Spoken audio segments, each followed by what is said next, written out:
I was left at the altar when my fiancée ran off with my brother. 2 years later. This story is very meaningful. Everyone should hear it. Listen to Brian tell the story.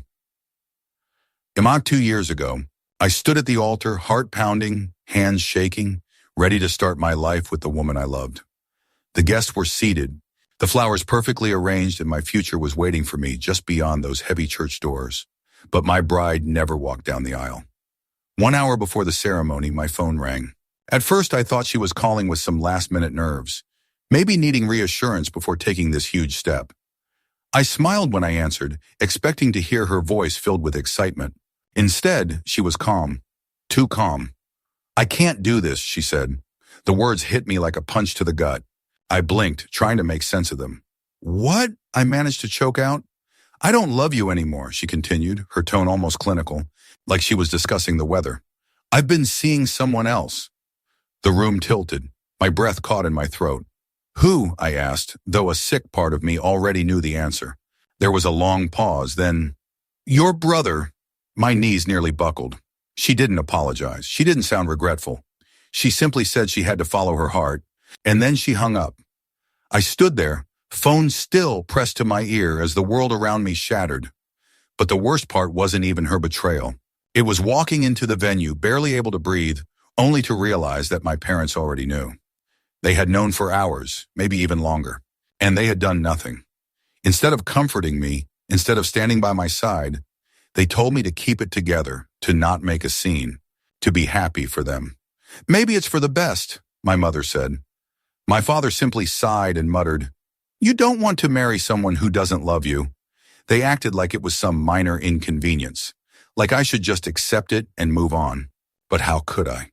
I had spent 5 years loving this woman, believing in our future, only to find out she had been sneaking around with my own brother. And my parents, my own flesh and blood, had been rooting for it to happen. They thought she was too good for me.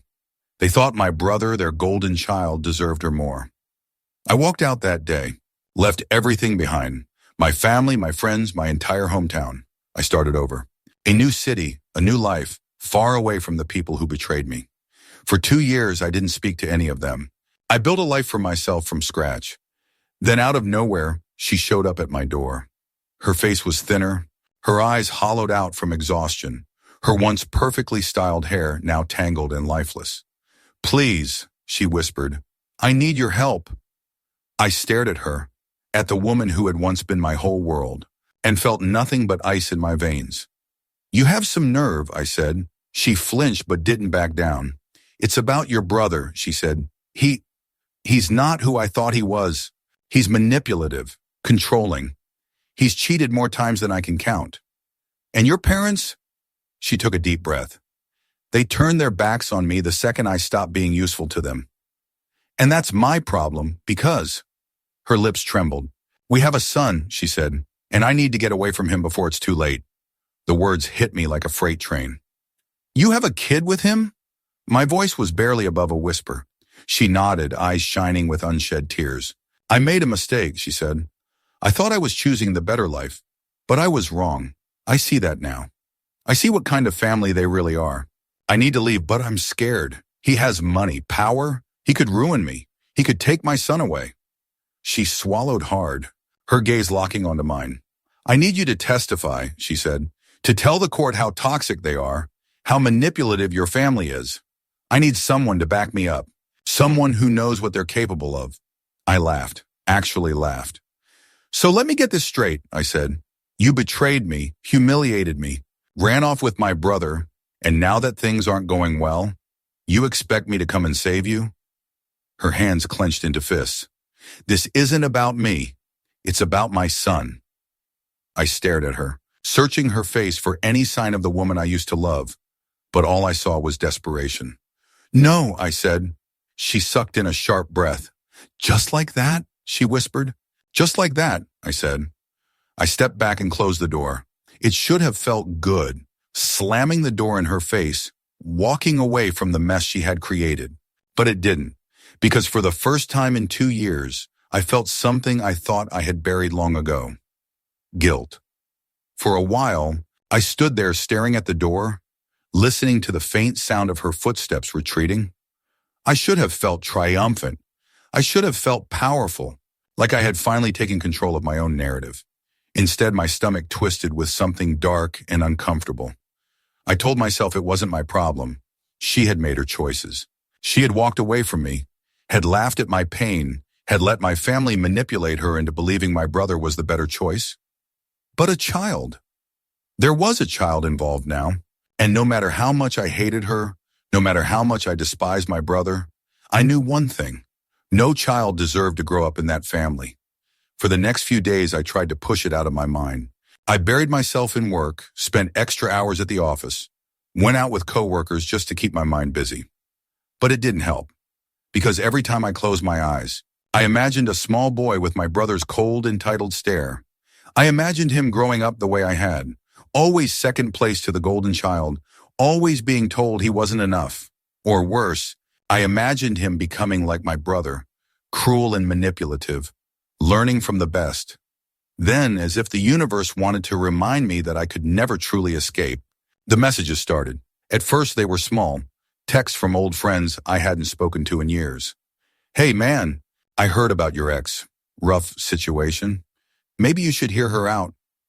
Look, I know what she did to you was messed up, but there's a kid involved. Don't be heartless. Then the messages got worse. So you're just gonna let a little kid suffer because you're bitter? I always knew you were weak, but this is pathetic. One particularly long message came from her maid of honor, the same girl who had stood beside her at my wedding, pretending to support me, all while knowing she was leaving me for my brother. You could have been the bigger person, she wrote, but I guess that's too much to expect from you. Honestly, maybe your family was right. Maybe you weren't good enough for her. That one stung, not because I believed it, not anymore, but because they still thought they had the right to judge me. They had disappeared after my wedding disaster. Not a single one of them had reached out when my life crumbled. But now that she needed help, suddenly, they all had opinions. I ignored them. But then, my mother called. The moment I saw her name on my screen, my blood ran cold. I hadn't spoken to her in 2 years. She had made no effort to contact me before now. And yet, here she was. I let it ring. Then, a minute later, a voicemail. I debated deleting it without listening, but my curiosity got the best of me. You need to stop being so selfish, she said, her voice sharp. Controlled, this is family business. Your brother is going through a difficult time, and you're making it worse by holding on to old grudges. You need to be the bigger person, for the sake of the child, if nothing else. I laughed bitterly. For the sake of the child, the same woman who had let me suffer, who had encouraged my brother to steal my fiancée, who had watched me walk away without a second thought. Now she cared about doing the right thing? I deleted the voicemail, but I couldn't delete the guilt. Then, just when I thought things couldn't get worse, my brother emailed me. The subject line was simple, stay out of it. His message was short. I heard she came to you. Don't be stupid. This isn't your concern. If you try to get involved, you'll regret it. I stared at the words, anger bubbling beneath my skin. The arrogance. He still thought he controlled everything. He thought he could manipulate me, scare me into staying silent. But he didn't know me anymore. And that was his mistake. The next day, I did the one thing I knew I could do. I reported him to Child Protective Services. I didn't know if it would help. I didn't even know if they would take it seriously. But I wrote down everything I knew. His manipulative tendencies, his history of emotional abuse, the way our parents enabled him, the way my ex had described feeling trapped. I included the emails, the texts, everything, and then I sent it. Anonymously. I wasn't going to be their hero. I wasn't going to be dragged back into their mess, but I also wasn't going to let that child grow up in the same nightmare I did. A few days later, I received an email. Not from my brother, not from my mother, from her, just 2 words. Thank you. And for the first time in years, I finally felt free. Weeks passed, and I heard nothing. No more messages from old friends, no more guilt trips from distant relatives, no more veiled threats from my brother. It was as if the storm had finally died down, as if they had all realized that I wasn't going to be dragged back into their mess. Then one day I got another email. It wasn't from my ex. It wasn't from my brother. It was from a blocked number forwarded through an anonymous account. But the moment I read the words, I knew exactly who it was from. You ruined everything. Just 3 words. There was no name, no signature. But I could picture him clearly, sitting in his overpriced suit, seething with frustration. He wasn't used to losing. He wasn't used to things slipping out of his control. I smiled. I didn't need to reply. I didn't need to do anything at all. Because I had already won. Not in some grand cinematic way. I wasn't the hero swooping in to save the day. But I had done something. Something that mattered. Something that broke the cycle. A few weeks later, I heard through a former coworker that my brother was struggling. Apparently, Child Protective Services had started an investigation, and things weren't looking good. My parents had been trying to pull strings, calling in favors, but it wasn't working the way they thought it would. For once, my brother's charm wasn't enough to save him. I didn't know what would happen next. Maybe he would find a way to wriggle out of it. Maybe the system would fail like it so often did. But I also knew something else. His perfect life wasn't so perfect anymore. He was finally feeling what it was like to have something taken from him. As for me, I kept moving forward. I never responded to my ex's last email. I didn't need to. Whatever happened to her, whether she got out or not, wasn't my responsibility. But I hoped, for the sake of the child, that she made the right choices. I had already made mine. The lesson in all of this?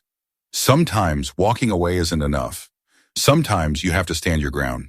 Even when everyone tells you to forgive, to forget, to be the bigger person. Sometimes doing nothing is just another way of letting them win. So what would you have done? Would you have helped, or would you have walked away? Let me know in the comments.